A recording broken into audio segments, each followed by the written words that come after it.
My name is Major Violet Hines, and I'm 32 years old. In the United States military, there's an unwritten rule. Respect is earned in blood and sweat. But in my very first briefing at Naval Base San Diego, Admiral Kalen Hayes, my new commander, decided to tear that rule to shreds. In front of 40 officers, he swatted my presentation aside. He looked at me, not as a major, but as an annoying little girl. With a smirk, he said, loud enough for everyone to hear, "Thanks for the cute theories, sweetie. But maybe you should leave the tactical analysis to the men. This isn't a garden club."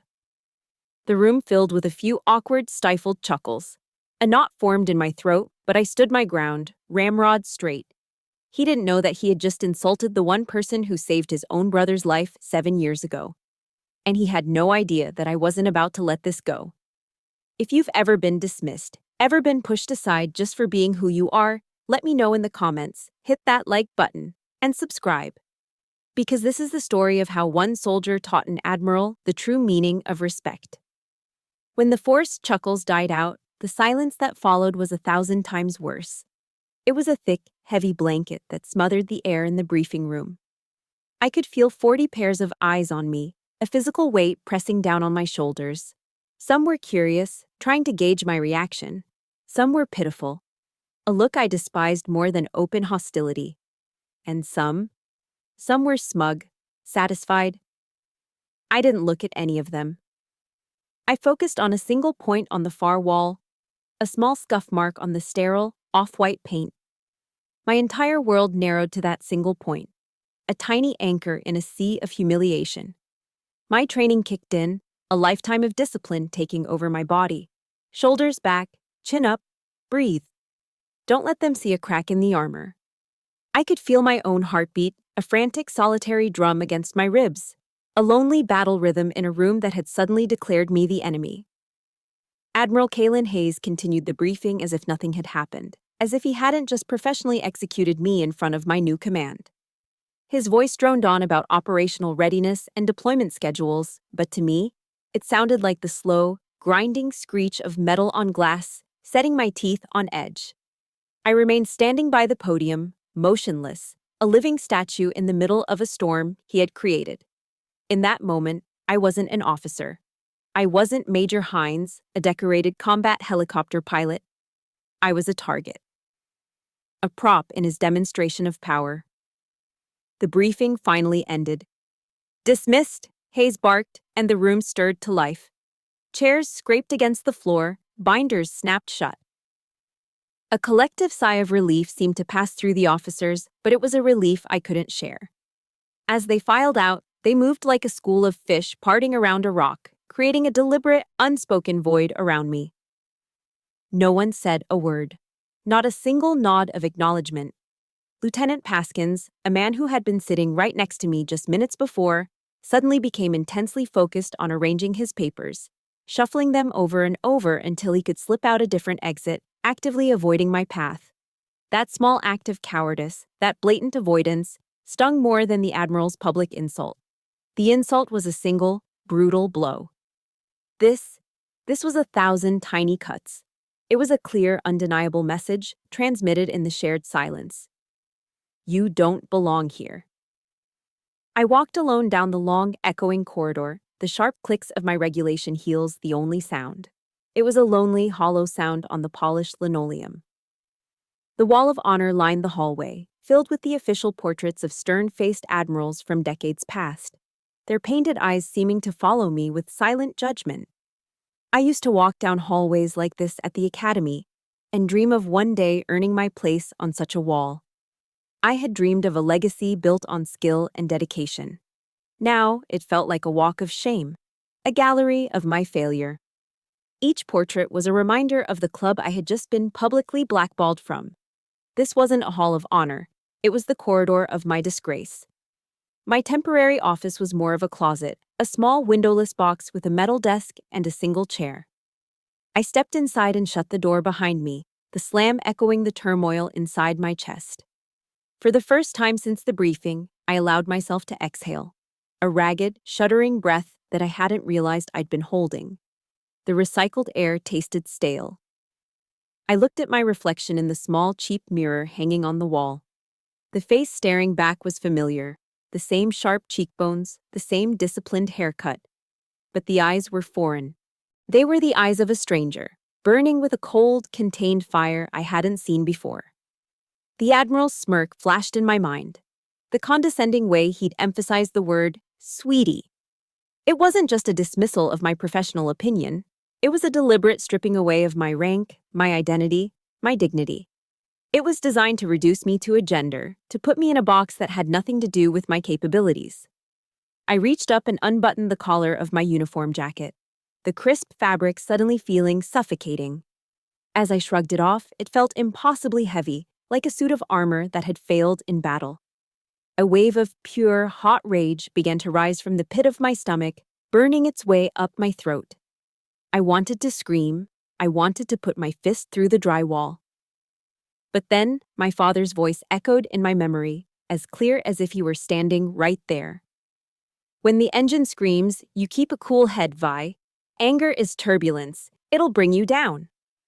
I clenched my fists, my nails digging into my palms, and forced the anger back down. Discipline. Control.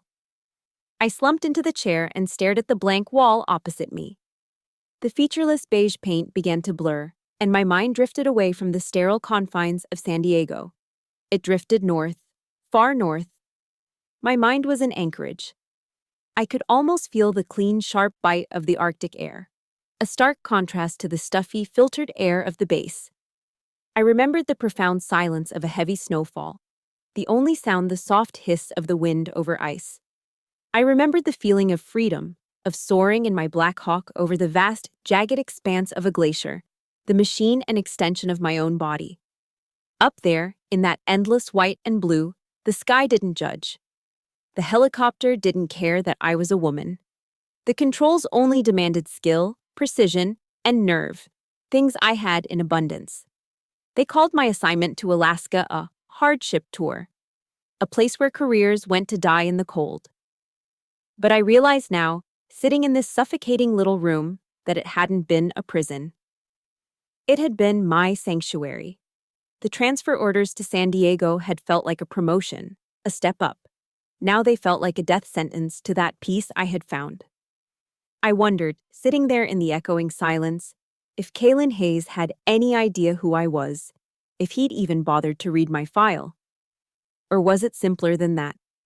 Did he just hate the very idea of a woman in his world, a disruption to his precious garden club? Either way, it didn't matter. He had fired the first shot. The battle had just begun. My first week of work was a masterclass in silence. It wasn't an empty silence. It was a heavy, calculated absence of words, a series of turned backs and averted eyes that spoke louder than any insult. I had become a ghost in the hallways, a phantom in my own command. The most predictable performance occurred daily at the coffee station, a cramped alcove that served the bitter, burnt coffee standard in any government building. The moment I stepped in, any lively conversation among the other officers would die instantly, replaced by an awkward shuffling of feet and a sudden, intense interest in the sugar packets. After a beat, they'd resume, but the topic would be painfully neutral. The weather. Last night's baseball scores. Anything but tactics, strategy, or work. I could feel the whispers at my back as I walked away, a prickling sensation on my neck. I never turned around. In the formal meetings, the hostility was more refined, wielded with the cold precision of a surgeon's scalpel by Admiral Hayes himself. When it was my turn to speak, to offer analysis or input, his attention would drift. He'd gaze out the window at the palm trees swaying in the San Diego sun, or he'd glance down at his watch with a theatrical sigh of impatience, as if my voice were a minor annoyance he was forced to endure. The message was clear. My contributions were worthless. The culmination of this quiet war happened on Thursday.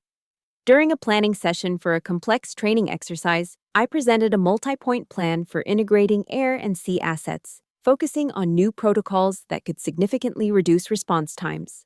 I was proud of it. It was thorough, innovative, and based on my direct combat experience. Hayes listened with a blank face. An hour later, a captain named Mark, a man known more for his golf handicap than his tactical acumen, represented the core elements of my plan as his own, using slightly different phrasing. He stumbled through the details, but the concept was undeniably mine. Hayes leaned forward, a broad smile spreading across his face. He let Mark finish, then clapped him heartily on the shoulder. "Good job, son," he boomed, his voice resonating with paternal approval. "Now that's the kind of forward thinking we do here." He looked around the room, making eye contact with everyone but me. I just sat there, my pen still poised over my notepad, and watched my work, my intellect, be publicly stolen and handed to someone else. Mark caught my eye for a split second, a flicker of smug triumph in his gaze before he looked away. My blood ran cold. This was the system. This was the good old boys club in action. Friday arrived, and with it, the palpable buzz of the weekend. I heard the men talking in low, excited tones about beer call. It was a sacred tradition, an unofficial but mandatory social gathering at MCP's Irish pub over in Coronado. I knew the place by reputation, an old-school, wood-paneled pub famous for being the unofficial headquarters for Navy SEALs. It was more than just a bar. It was where alliances were forged, where trust was built over pints of beer, where the real decisions were often made. It was the inner sanctum. And I was not invited. At 4 o'clock, the offices began to empty. The quiet hum of computers was replaced by the sounds of jovial backslapping and laughter echoing from the parking lot. I sat at my desk, staring at a stack of reports I'd already read twice, listening to the sounds of their camaraderie fade into the distance. The silence they left behind was profound, a testament to my exclusion. This wasn't a loud public humiliation like the first briefing. This was a quiet, deliberate cut. A carefully worded statement that I was not one of them, that I wasn't worthy of breaking bread or sharing a beer with the men of this command. I finally packed my briefcase and walked out to my car. On the drive back to my sterile temporary apartment, I took the bridge to Coronado. I drove slowly past MCPs. Through the big bay window, I could see them. A crowd of officers in civilian clothes laughing, raising their glasses in a toast. A tight-knit brotherhood, sealed off from the outside world. I was a major in the United States military, but looking at them through that window, I felt like a lonely kid on the outside of a party, peering in at a life I could never be a part of. That evening, the loneliness of my small apartment felt suffocating. I was reheating a sad, frozen dinner in the microwave when my phone buzzed. An unknown number from a Texas area code. I almost ignored it, but something made me answer. "Hines," I said, my voice flat. "Major, it's Alvarez." The name hit me like a splash of cold water. Al, my former gunner from the Bering Ridge mission. The calmest man I'd ever known under fire. "Al," I breathed, a genuine smile touching my lips for the first time in a week. "What are you doing calling me?" "Heard you got transferred to San Diego," he said, his voice a familiar, gravelly comfort. "Just wanted to call and see if you were doing okay. That place is full of sharks, Major." His simple, unprompted concern was like a canteen of cool water in the middle of a desert. To hear the voice of someone who had been beside me in the eye of the storm, someone who knew me not as Sweetie but as Reaper Zero, the pilot who got them home, it was a powerful reminder of who I really was. It was a lifeline. "I'm fine, Al," I lied, the words tasting like ash. "Just getting settled in." We talked for a few more minutes about his auto repair shop in El Paso, about his kids. It was a brief, normal conversation, and it was the best thing that had happened to me since I'd landed. On Monday morning, I was the first one in the office, a habit born from years of needing to be ahead of the day. As I approached my desk, I saw it, a thin, plain manila folder sitting squarely in the center of my blotter. There was no note, no label. My first thought was that it was some kind of administrative prank. I opened it cautiously. Inside wasn't a joke, but a printed copy of the flight safety protocols for the squadron. And all over the pages, circled in neat, precise red ink, were the exact structural weaknesses and procedural flaws I had tried to point out in my disastrous first briefing. Someone had not only listened, they had understood. My heart began to beat a little faster. I flipped to the last page. There, at the bottom, in small, clean block letters, was a handwritten note. I read your report. They were wrong. LM. LM. My mind raced through the roster. Lexi Moore, the young, quiet lieutenant who always sat in the back of the briefing room, the one who never spoke but always seemed to be taking everything in. I looked around the empty, silent office. The first rays of the morning sun were just beginning to filter through the blinds. And for the first time since setting foot in San Diego, I felt like I wasn't entirely alone. Lexi Moore's note sat on my desk, a small island of validation in a sea of hostility. They were wrong. 4 simple words, but they were enough to break the dam. My mind, untethered from the oppressive present of San Diego, was pulled back in time. Back to a place where right and wrong were measured in skill and survival, not in politics and prejudice. The beige walls of my office dissolved, and I was no longer smelling stale, recycled air. I was smelling salt and ice, and I could hear the wind. It wasn't just a wind, it was a living, breathing monster. The sound of it screaming across the Bering Strait 7 years ago was a sound I'd never forget. It was a physical force that rattled the teeth and vibrated deep in your bones. On my radar screen, there was nothing but a chaotic, swirling green snowstorm of interference. The mission was a search and rescue for a 6-man SEAL team, callsign Echo 1, whose boat had capsized near a remote ice floe. But the weather had turned biblical. The voice from command crackled through my headset, shredded by static. Abort mission, Reaper 0. I repeat, abort, that's a kill zone. You are ordered to return to base. The order was logical. It was safe. But through the static, I could hear another signal. A faint, desperate pulse on a secure channel. The emergency beacon from Echo 1. They were still alive. Barely. I looked at the fuel gauge, then at the wall of black, churning cloud ahead of us. Every instinct, every regulation, screamed at me to turn back. But my gut, the part of a pilot that operates beyond the manual, told me something else. If we wait, Command, we'll be recovering bodies, I said into my mic, my voice steady, betraying none of the storm raging inside my chest. My hand moved on its own, pushing the collective forward, urging the Black Hawk not into the storm, but through it. Beside me, my gunner, Sergeant Alvarez, didn't flinch. He just keyed his mic and said one thing. Copy that, Major. It wasn't just an acknowledgement. It was absolute faith. That flight wasn't flying. It was a brawl. The Black Hawk, a powerful, robust machine, was thrown around the sky like a child's toy in a tantrum. One moment, we were plunged hundreds of feet in a violent downdraft that sent my stomach into my throat.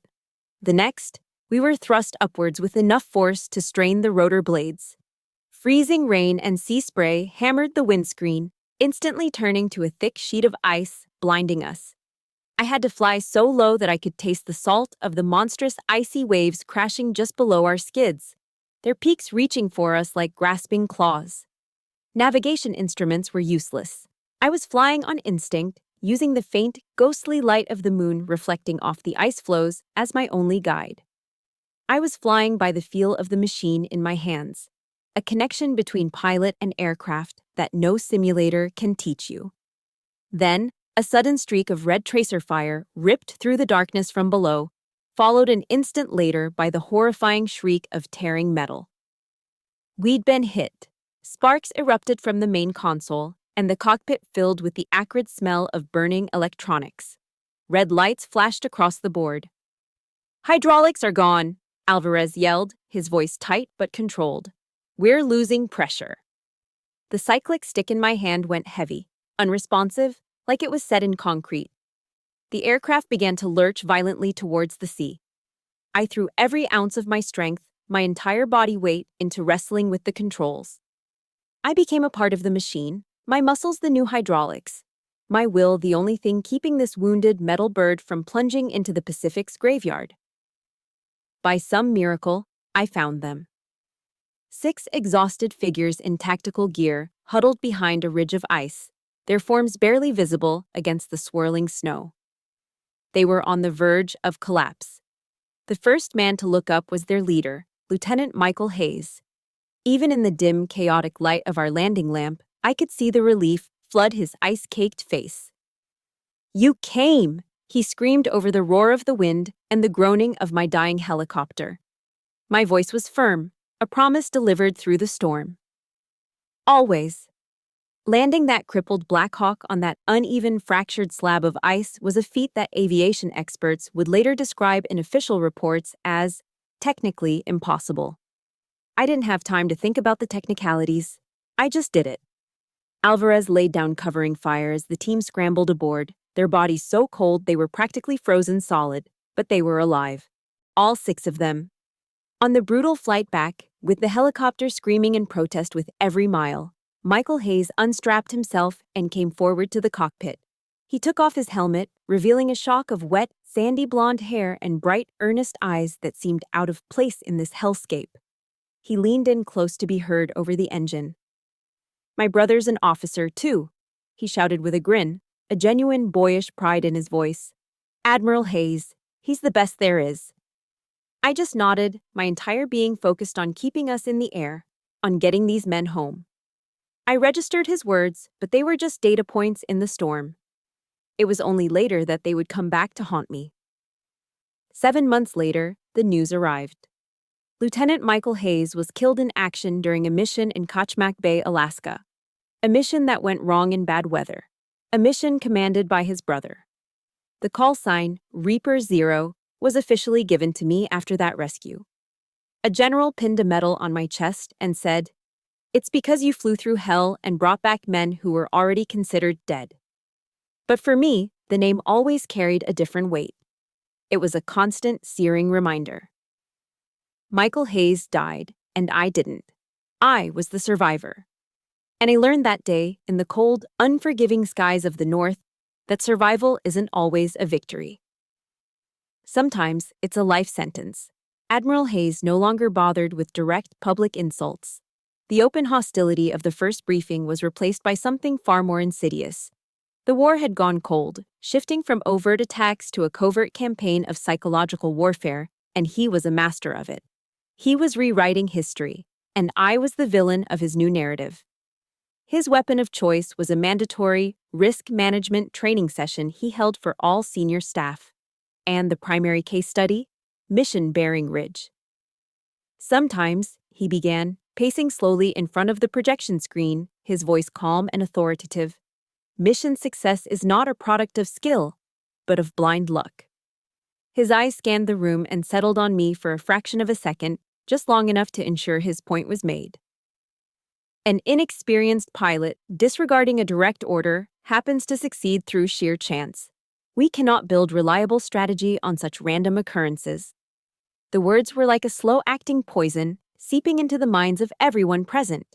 He didn't just deny my skill, he twisted my courage into foolish recklessness, my definitive success into an accidental anomaly. He was expertly erasing the truth of Reaper 0 and replacing it with a cautionary tale. I sat perfectly still, my face a neutral mask, taking notes in my logbook as if I were studying an abstract tactical problem. But beneath the calm exterior, a cold, hard decision had formed. This was no longer just about my career. This was about the truth. I had to find out what really happened in Kachmak Bay. My alliance with Lexi Moore solidified in the shadows. We operated like spies in our own command, communicating through encrypted personal emails and meeting at a small independent coffee shop in La Jolla, far from the prying eyes of the base. It was a cozy place that smelled of roasted coffee beans and pastries, a world away from the sterile, tense atmosphere of our offices.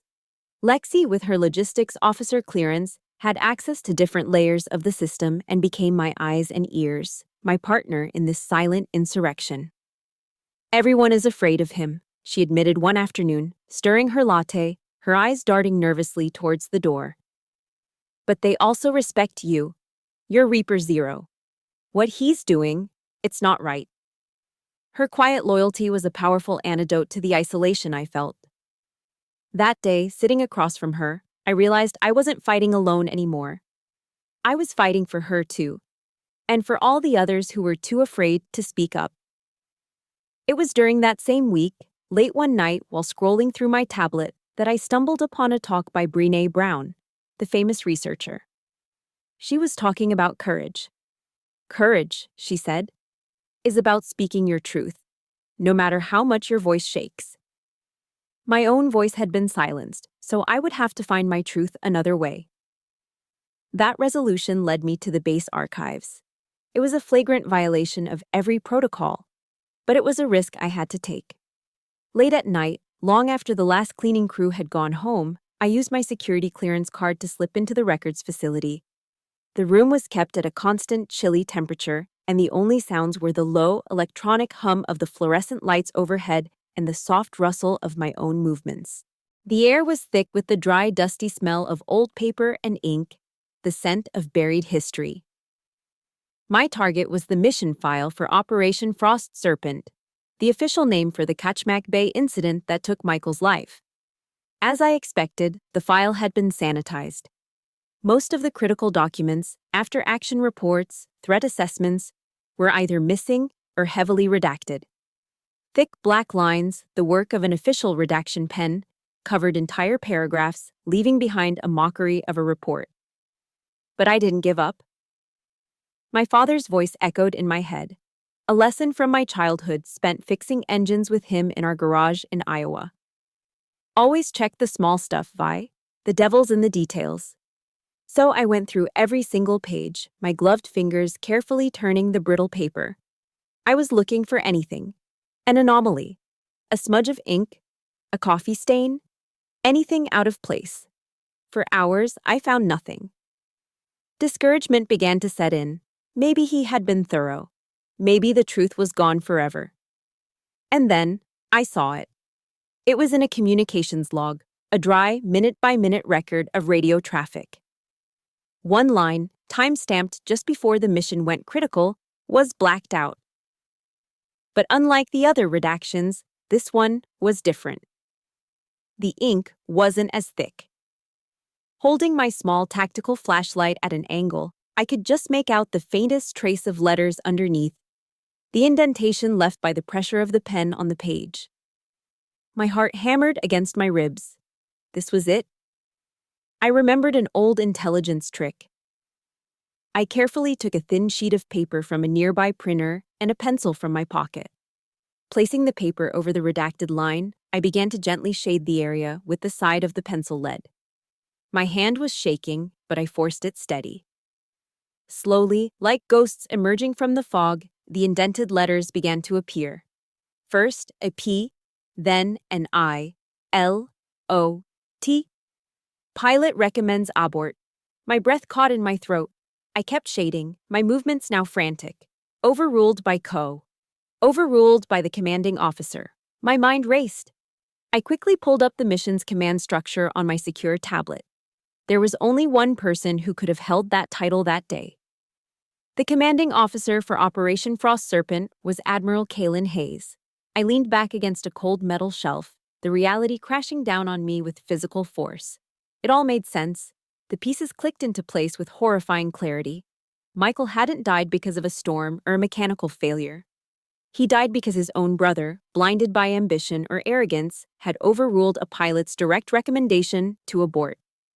Kaylin Hayes had sent his brother to his death, and his vicious, systematic campaign to destroy my career, to paint me as a reckless, lucky amateur. It was never about me. It was a cover-up. He wasn't just trying to silence me. He was trying to erase his own guilt.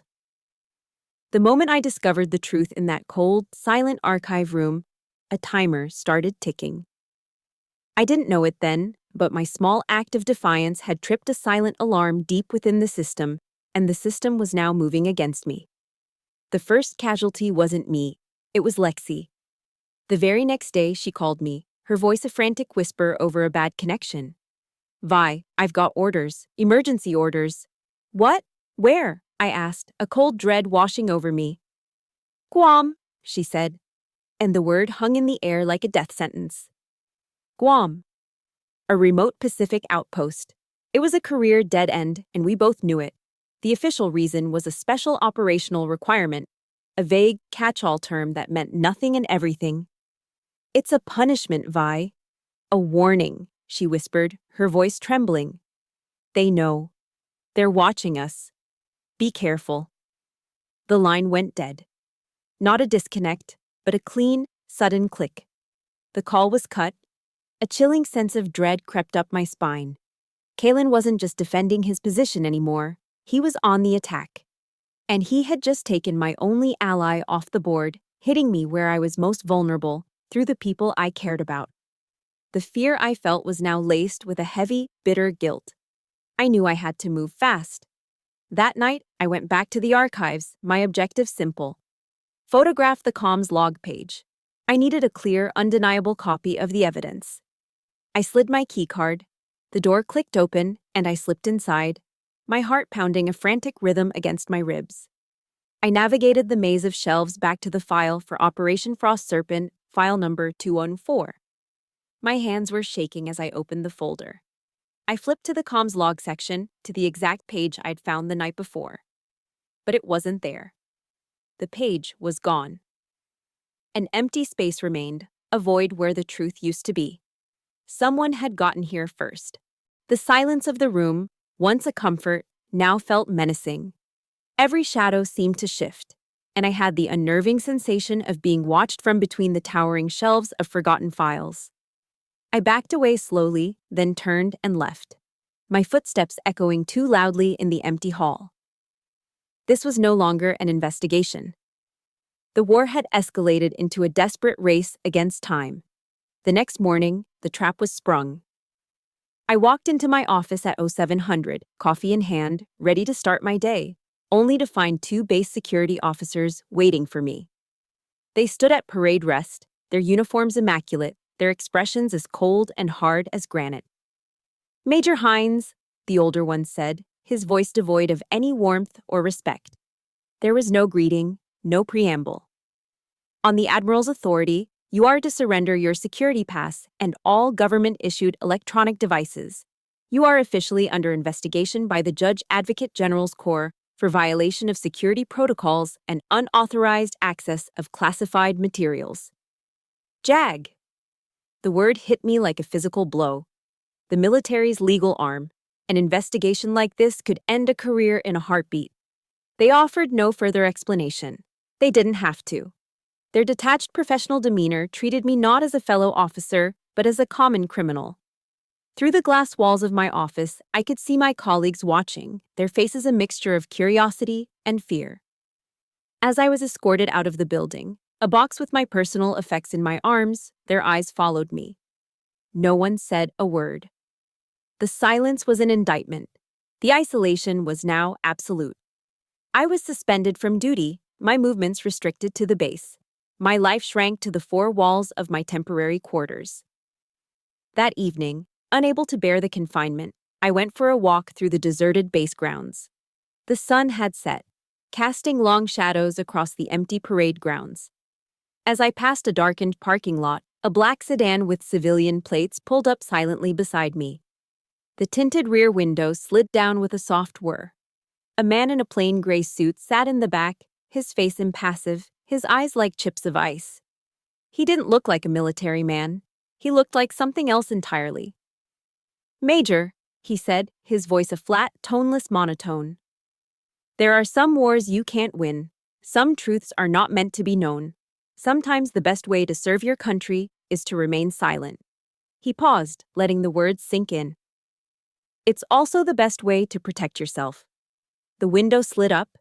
The car's engine purred to life, and it pulled away, disappearing into the night as silently as it had arrived.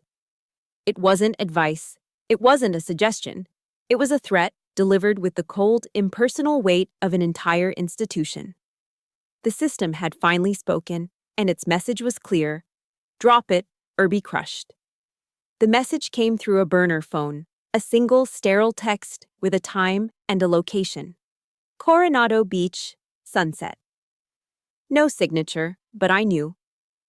The inevitable confrontation was here, but not in a sterile hearing room where rank would be his shield. He wanted to meet on neutral ground, on the edge of the continent, far from the prying ears of the base. I saw him from a distance, a solitary figure near the water's edge. The California sun was bleeding across the sky in brilliant hues of orange and purple, silhouetting the distant Point Loma Peninsula. He wasn't the imposing admiral I'd faced in the briefing room. Stripped of his uniform, in a simple polo shirt and khakis, Kalen Hayes looked smaller, older, and profoundly tired. The sharp, authoritative lines of his posture had softened into a slump. The weight of his rank had been replaced by a different, heavier burden, one that seemed to physically press him down. As I walked towards him, the salty air whipped hair across my face. My heart was a steady drum in my chest. I had rehearsed this moment in my mind 100 times, arming myself with facts and a cold fury. But seeing him there, so utterly defeated against the backdrop of a beautiful, indifferent sunset, threw me off balance. I walked up and stood beside him, leaving a few feet of empty space between us. For a long moment, we just watched the Pacific waves roll in and collapse, the rhythmic sound filling the silence. "You won!" he finally said, his voice a hoarse rasp, as raw and broken as driftwood. "You got what you wanted. You found it." I kept my eyes on the horizon. "I didn't want anything," I replied, my voice surprisingly steady. "Except the truth." A bitter, humorless laugh escaped him. "The truth," he repeated, shaking his head. "You think you're the only one haunted by ghosts every night, Major?" He turned to face me, and in the fading light, I could see the deep, hollowed-out pain in his eyes. This wasn't a strategic move. This was a complete and total surrender. "I was in the command center that day," Kalen began, his voice cracking, the walls of his authority crumbling. "I saw all of it. The weather data getting worse by the minute, the desperate warnings from the pilot, but that mission, it was my ticket to another star. My ambition was a runaway train. I was arrogant, his gaze fixed on some terrible memory. I thought I could control the storm." He paused, swallowing hard against a grief that was 7 years old but still raw. "When I got the call that the chopper was down, the first order I gave wasn't for search and rescue. It was to seal the records, to contain the damage to my career." His voice dropped to a near whisper. "I chose my career over my brother." The confession hung in the air between us. He told me he stood at Michael's funeral in his immaculate dress uniform, a rigid shell of duty, accepting condolences. He hadn't shed a single tear, not because he didn't feel a grief so vast it threatened to swallow him whole, but because he felt he no longer had the right to. The anger I had carried for weeks, the indignation that fueled my every action, began to cool, replaced by a cold, aching sorrow. This was worse than I had ever imagined. "But that's not the whole story," he said, reaching into his pocket. He pulled out a small black USB drive. It looked insignificant, but I knew it was the heart of this tragedy. "This is from Michael's personal black box, a small audio recorder he always carried. I've had it for 7 years." He held it out to me. His hand, the same one that had dismissed me, was trembling. "I haven't been running from my guilt, Major. I've been running from something else." His eyes were filled with a torment so profound it was almost unbearable to witness. I hesitated for a long second. What could be worse than what he'd confessed? I reached out and took the drive. It was small and light, but it felt impossibly heavy, like it contained the weight of a soul. Back in the suffocating quiet of my temporary quarters, the only light came from my laptop screen. My aunt, a devout woman from Iowa, used to quote the Bible to me, "The truth will set you free." But as I slid the USB drive into the port and clicked on the single audio file, I started to wonder. Free for whom? The recording was pure chaos, an assault of sound. The terrifying roar of wind, the high-pitched scream of stressed metal, the cacophony of alarms. I could almost feel the violent lurch of the aircraft. Through it all, I heard the pilot's urgent, professional voice, his words clipped, recommending they abort immediately. Then, Kalen's voice, clear and cold over the comms, overruling the request. Then static, a harsh, tearing sound. And then, a new voice, faint but clear. A human sound cutting through the mechanical noise. It was Michael Hayes, speaking to the pilot, his words strained, broken, fighting for every breath. "Tell my brother. Tell him not to blame himself, Michael gasped, his voice thin and reedy against the storm. And tell him. The pilot? She did everything right. She tried. The recording ended abruptly in a final, deafening burst of static that felt like a scream. I sat there, frozen, staring at the blank screen. The silence in the room was absolute. My meticulously constructed case, my righteous anger, my relentless quest for justice, it all dissolved in that single, selfless moment. It shattered, leaving behind only a vast, hollow ache in my chest. Kalen Hayes wasn't running from an accusation. He was running from his brother's forgiveness. A pardon he could never accept. A grace he felt he would never, ever deserve. If you believe Michael's final words should be honored, press that like button. And if you've ever had to carry a difficult truth, just comment with the word witness below. Let me know I'm not alone in this. My mission had been to find a monster. Instead, I'd found a broken man, haunted not by his crime, but by the unconditional love of the brother he had failed. And now, the truth was mine to carry. But it didn't feel like freedom. It felt like a cage. Sleep did not come that night. It couldn't. The small, sterile room of my temporary quarters felt like a pressure cooker for my thoughts, and the silence was filled with the ghost of a voice from a dying helicopter. I must have played the recording a dozen times, maybe more. Each time, I listened to the storm, the alarms, the final selfless words of Michael Hayes, and each time, the same question echoed in the devastating silence that followed. What now? The path I had started on was clear, paved with righteous anger. I had set out to find justice for myself, to expose a corrupt and arrogant man who had tried to destroy me to protect himself. The evidence I now held in my hand, the original log, Kalen's confession, this haunting recording, was more than enough to achieve that. I could obliterate him. I could end his career, strip him of his rank, and turn him into a public example of failed leadership. By every military and legal definition, that would be justice. It would be a clean, decisive victory. But as Michael's voice, forgiving and calm in the face of death, played over and over in my mind, the very definition of justice began to warp and shift. What would destroying Kalen truly accomplish? Would it bring peace to Michael's memory? Would it bring peace to me? Or would it just be another act of destruction in a story already filled with so much loss? I was holding the fate of a broken man in my hands, and the weight of that power was more suffocating than any threat he had ever made against me. The clear black and white lines of my mission had bled into an impossible shade of gray. At dawn, with the first pale light filtering into the room, I did something I hadn't done in months. I called my mother back in Iowa. I didn't tell her the details, of course. I couldn't. I just told her I was facing a difficult decision about a superior officer, one that could define the rest of my career. She listened patiently on the other end of the line, the way she always did, letting the silence stretch. I could picture her sitting at her kitchen table, a cup of coffee in her hand, looking out over the endless cornfields that stretched to the horizon. "Well, Vi," she finally said, her voice gentle and pragmatic, infused with the simple, unshakable wisdom of the Midwest. "I don't know a thing about the military, but I do know people. Your father, he always used to say that it's more valuable to fix a broken engine than it is to just toss it in the scrapyard." She paused for a moment. Maybe people are the same way. Her words weren't a solution, but they were a signpost.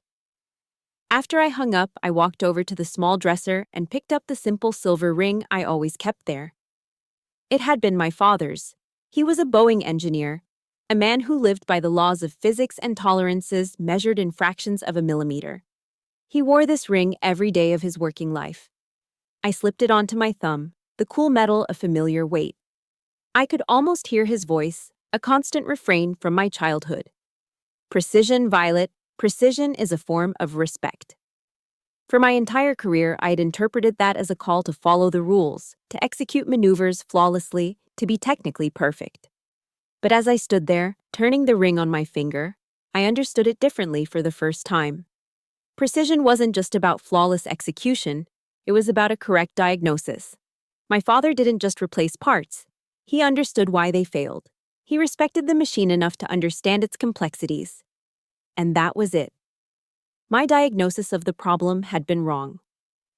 The problem wasn't that Kalen Hayes was an evil man. The problem was that he was a catastrophic failure as a leader and a brother. A man so consumed by guilt and ambition that he had become a danger to everyone around him. Punishing him, destroying him, would just be creating another piece for the scrapyard. It would be an act of anger, not precision. But what if there was a way to fix it? To take the broken parts of this tragedy and turn them into a lesson? To respect the profound loss enough to ensure it was never repeated? It was a concept I'd read about, restorative justice, a philosophy that focused on healing and repair rather than just punishment.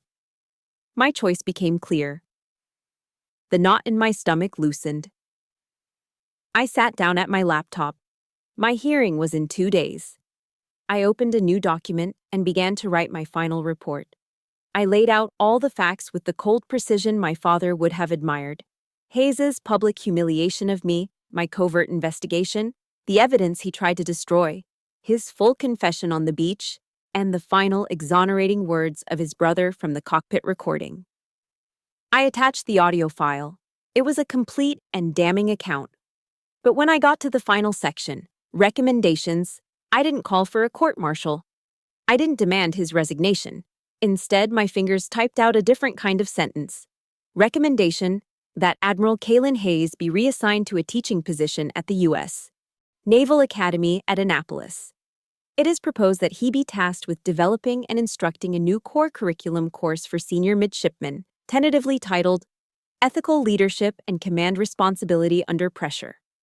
I leaned back, reading the words on the screen. The most expensive lesson Kalen Hayes ever learned, a lesson paid for with his brother's life, should not be buried with him in disgrace. It had to be shared. It had to be the shield that would protect the next generation of sailors and officers. That, I decided, was the only form of justice Michael Hayes would have wanted. The room was exactly as I had pictured it, cold, imposing, and utterly devoid of warmth. It wasn't a courtroom, but an official hearing room, paneled in dark wood that seemed to absorb all the light. The air was still and thick with a palpable tension, the kind of formal, suffocating silence unique to places of high military power. 3 generals sat on a raised dais behind a long polished table, their faces impassive, chiseled from stone. They were the arbiters of my fate, a tribunal of living monuments. The American flag and the Navy flag stood on either side of them, silent, powerful witnesses. I sat at a small table on one side of the room, my back ramrod straight, my hands resting calmly on the file in front of me. At an identical table on the other side sat Kalen Hayes. He was back in his full-dress uniform, adorned with ribbons and stars, but it looked like a costume he no longer fit into. It hung on him like a shell, the man inside having already collapsed. He stared straight ahead, his eyes fixed on nothing. The presiding general, a 3-star with a chest full of commendations and a face etched with the gravity of command, finally broke the silence. His voice was a low, even baritone, completely neutral. Major Hines, he began, his eyes on the file before him. You are the subject of an Article 32 hearing to investigate allegations of violating security protocols, unauthorized access of classified materials, and insubordination. These are severe charges. You are now invited to make a statement. Every eye in the room turned to me. I stood up, my movements deliberate and measured. I felt their gazes, curious, skeptical, some perhaps even hostile. I smoothed the front of my own crisp uniform and met the eyes of the 3 generals on the dais. Generals, I started, my voice clear and steady, betraying none of the turmoil inside me. I am not here today to defend my actions. I am here to explain them. The report before you details every charge against me, and I do not dispute them. I did access classified materials without authorization. I did operate outside the established chain of command. I paused, letting the weight of my admission settle in the silent room. I broke the rules, I continued, my gaze unwavering. But I did so because I believed a greater truth needed to be brought to light. a truth that involved the death of a fellow officer, Lieutenant Michael Hayes, and a truth that has direct bearing on the single most sacred principle we, as leaders, are sworn to uphold. I looked from one general to the next. That principle is that we do whatever it takes to bring our people home. It is the bedrock of trust between a soldier and his commander. That trust was broken in Kachmak Bay. I then recounted the entire story, from the first briefing room insult to the discovery in the archives.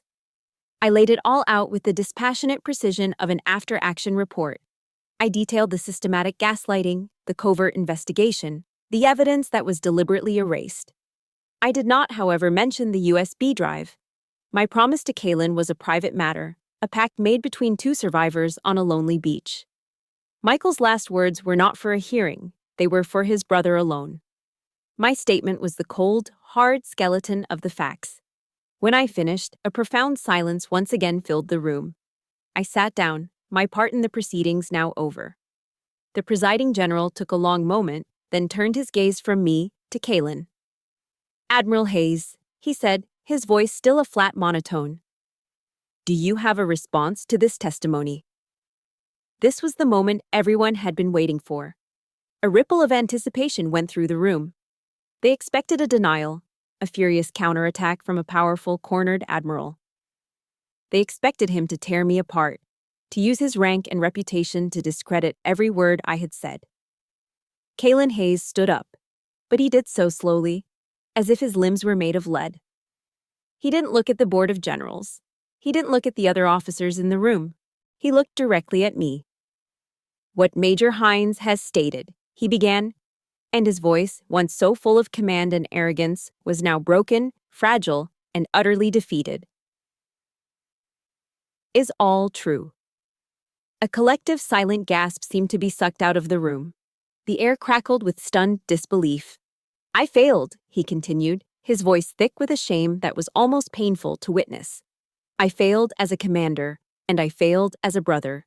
My arrogance and my ambition killed my brother, and I tried to destroy Major Hines's career and her reputation to cover up my own cowardice." He finally tore his eyes away from me and looked at the floor, his shoulders slumping forward. "That is all I have to say." He sat down, a broken man. The image of power and authority he had so carefully cultivated had been utterly demolished, not by me, but by the weight of his own confession. The three generals on the dais did not speak for what felt like an eternity. They exchanged no glances, made no signals. They simply sat in the crushing silence. Finally, the presiding general looked down at the report I had submitted, the one containing my unorthodox recommendation. He read it silently, his expression unreadable. Then, he looked up. "Major Hines," he said, his voice now carrying a different tone, a hint of something other than procedural formality. "Considering the extraordinary circumstances presented here, all charges against you are hereby dismissed." A wave of relief so powerful it almost buckled my knees washed over me. I remained perfectly still. The general then turned his gaze to Kaylin. "Admiral Hayes," he said, and now his voice was cold steel. "The board has reviewed the recommendation included in Major Hines's official report." He paused. "We concur. A mistake of this magnitude should not be buried. It must become a lesson." The verdict was delivered, not with a gavel, but with the quiet finality of a sealed order. Kaylin Hayes would be administratively demoted one rank, from Admiral to Rear Admiral. He was to be immediately transferred from his command and reassigned to the U.S. Naval Academy. His mistake was now his mission. I had walked into that room expecting a fight for my career, but I hadn't just won. Standing there, in that cold, silent room of power, I realized I had changed the ending. The days following the hearing were quiet, almost unnervingly so. The storm had passed, leaving behind a calm, clear sky and the lingering scent of ozone. The undercurrent of tension that had defined my existence at Naval Base San Diego had vanished. People met my eye in the hallways now, offering nods of respect that were no longer strained. The whispers that followed me were not of suspicion, but of awe. The story of the hearing had spread like wildfire, becoming a piece of base legend almost overnight. But for me, it didn't feel like a victory. It felt like a release. A few days later, I was walking down the main administrative corridor when I saw him. Kalen Hayes was coming out of his former office, carrying a cardboard box filled with personal effects. A framed picture, a few books, a coffee mug. He was no longer an admiral. He was just a man packing up his life, preparing for a new, uncertain one. An awkward silence fell between us as we met in the middle of the hallway. The ghosts of everything that had happened hung in the air, but the animosity was gone. He was the first to speak, breaking the silence with a voice that was quiet and raspy. "I'm heading to Annapolis," he said, shifting the box in his arms. He looked at me, his eyes clear of the arrogance and fury I had once known, replaced by a weary resignation. "Thank you, Violet." It was the first time he had ever used my first name, and the sound of it was jarring, yet strangely fitting. "Not for saving me," he clarified, a flicker of his old, bitter humor surfacing. "But for not destroying me." I simply nodded. The anger I had held for so long had been a fire, but the truth had extinguished it, leaving behind not ashes, but a strange, quiet emptiness. "Someone has to teach the storm how to end, sir," I replied. The sir was a reflex, a mark of respect for the rank, if not the man. But in that moment, it felt right. He seemed to consider my words, then reached into the pocket of his trousers, pulling out a faded, yellowed envelope. "This was the last letter Michael wrote to me," he said, holding it out. "He never got to send it. I think he would have wanted you to read it." My breath caught. I looked from the letter to his face. This was more than an apology. It was an act of profound trust, a final surrender. I took the letter, my fingers brushing his. It was a final absolution, a release of the last ghost that stood between us. "Good luck in Annapolis, Rear Admiral," I said. "Good luck to you, Major," he replied. We shook hands. It wasn't the perfunctory handshake of colleagues, but a firm, meaningful grip. There was no hatred left, only a shared, devastating understanding. As he turned and walked away down the long corridor, I saw that the weight on his shoulders was no longer the crushing burden of an admiral's command, but the heavy mantle of a teacher. The letter could wait. I needed a moment. But I didn't have long. A short while later, I was summoned to the office of the 3-star general who had presided over the hearing. He gestured for me to sit down, his face as stern and unreadable as ever. "Major," he began, getting straight to the point, "we were wrong to send you here. This command wasn't ready for you." He paused, leaning forward on his desk. "But perhaps your assignment here was the best thing that could have happened to this unit. You exposed a critical failure in leadership and handled it with a level of integrity this board has rarely seen." He pushed a thick bound folder across the polished desk towards me. "We're establishing a new, mandatory training program for all prospective flight and tactical commanders," he explained. "It will focus on advanced decision-making skills, command ethics, and leadership under extreme psychological pressure. We want you to head it." I opened the folder. On the cover page, printed in bold, official font, were the words, "The Reaper Project." I looked up at him, stunned into silence. He had taken my call sign, the name born from the ice and fire of the Bering Strait, the name Kalen had tried to tarnish, and was turning it into a legacy. It was the highest form of validation, an honor that went beyond any medal. I walked out of that office and into the warm California sunshine, a feeling of profound lightness spreading through my body. The storm inside me, the one I had been flying through for months, had finally broken. I had landed. Safely. I pulled out my phone and saw a new email waiting for me. It was from Lexi. The subject line just said, "Thank you." I opened it. There was a picture of her, smiling, vibrant, and happy, standing on a beautiful beach with turquoise water behind her. It was Guam. The message was short, but it meant the world. "Vi, I heard what happened. The whole base is talking about it. They reversed my transfer orders. I'm coming home. You did it. Thank you, Reaper Zero." A genuine smile spread across my face. My mother's words echoed in my mind. The simple, honest wisdom from a world away in Iowa. Maybe she was right. Maybe, after all this, I was finally learning how to land in people's hearts. I closed my eyes, took a deep breath of the salt-tinged air, and for the first time since arriving in San Diego, I felt a sense of peace.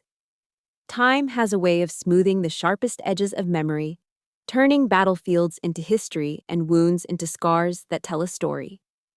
The years after the hearing were marked by a quiet, profound sense of purpose. The Reaper Project became my life's work, a crucible where I poured every hard-won lesson about leadership, ethics, and grace under fire. 1 year after its inception, we held the first graduation ceremony for the program. The auditorium was filled with the Navy's brightest new commanders, their faces eager and full of the unshakable confidence of youth. I sat in the front row, now a lieutenant commander, watching them. Our special guest speaker, a man who had specifically requested the honor, was Rear Admiral Kalen Hayes. He walked to the podium, not with the arrogant swagger of the man I once knew, but with the quiet dignity of a scholar. He looked out at the sea of uniforms, his gaze landing for a moment on me. He gave a small, almost imperceptible nod. "You are taught about tactics here," he began, his voice steady and clear, resonating with a newfound authority. "You are taught about weapon systems, about strategy, about the cold calculus of naval warfare. But today I want to talk to you about courage." A hush fell over the room. "Not the courage to face an enemy," he continued, "but the far more difficult courage to face yourself, to face your own pride, your own ambition, your own fallibility. I was once a man who lacked that courage. I stood in a command center and, blinded by the pursuit of my next star, I sent my own brother into a storm he could not survive. And when a truly courageous officer tried to bring my failure to light, I used my power not to seek the truth, but to hide from it." He told them the entire story, unvarnished and unflinching. He spoke of his arrogance, his cowardice, and his attempt to destroy my career to protect his own. It was a raw, painful confession, delivered not as an apology, but as a lesson. "The person who taught me that lesson," he concluded, his eyes finding mine again, "the person who showed me that true strength isn't about never falling, but about how you stand back up, is your program director, Lieutenant Commander Violet Hines." He began to applaud, and the entire auditorium rose to its feet, the sound of their clapping echoing off the walls. It wasn't for me, not really. It was for the truth. It was for the idea that even in a system as rigid as the military, integrity could still win. Many years later, long after I'd hung up my own uniform for the last time, I found myself in Washington, D.C. I was a civilian now, a woman with graying hair and the quiet peace of a life fully lived. I walked through the cavernous halls of the Smithsonian National Air and Space Museum, a place I had dreamed of visiting as a girl in Iowa. And there, suspended from the ceiling in a place of high honor, was my old Black Hawk. Call sign RZ01 was painted proudly on its side, the words Reaper 0 stenciled just below the cockpit window. It looked smaller than I remembered, a sleeping metal giant, its rotors forever still. I stood before it for a long time, a silent reunion with an old friend. "Ma'am, Mrs. Hines." I turned to see a young woman standing beside me. She was in her early 20s, with kind, intelligent eyes that looked vaguely familiar. "I'm Sarah Hayes," she said with a warm smile. "My father is Kalen Hayes." My breath caught. She was the spitting image of Michael. "My dad wanted me to tell you, if I ever saw you, that he found his peace. He became a legend at Annapolis. The cadets called him the conscience of the command. He said the first lesson he ever taught, every single semester, was the story of the courage of Major Violet Hines." Tears welled in my eyes. "Thank you for telling me that, Sarah," I said, my voice thick with emotion. "There's something else," she added, her eyes shining with pride. "The Navy just commissioned its newest class of destroyers, state-of-the-art warships. They're called the Hines class." I was speechless. The weight of that honor settled over me, a legacy forged not in battle, but in the fight for a simple, unyielding truth. Later that evening, I stood on the National Mall as the sun began to set, painting the sky in strokes of orange and purple. The Washington Monument stood before me, a brilliant white spire against the fading light. My legacy wasn't the steel machine hanging in that museum. It was in the program that was still shaping the best leaders in the Navy. It was in the young officers who served on the decks of the USS Hines.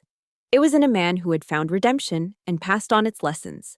I hadn't just won back my respect, I had redefined it. A gentle breeze rustled the autumn leaves, carrying with it the distant, humming sounds of the city. I looked up at the vast, peaceful sky. It was no longer the hostile sky of a battlefield or the unforgiving gray sky of Alaska. It was just a sky, calm and endless. A slow smile spread across my face. They called me Reaper Zero. I whispered to no one but myself. But all I ever wanted was to bring everyone home. Even the ones who once hoped I hadn't made it back. That sky over the Washington Mall was the end of my story, but I know the journey is one that so many of you understand. My war wasn't fought on a foreign battlefield, but in briefing rooms and quiet hallways where dignity is often the first casualty. If my story of fighting for the truth and finding peace on the other side has resonated with you, I would be honored by your support. Please consider liking this video and subscribing for more stories of resilience. In the comments below, simply type the word integrity to let me know you are here.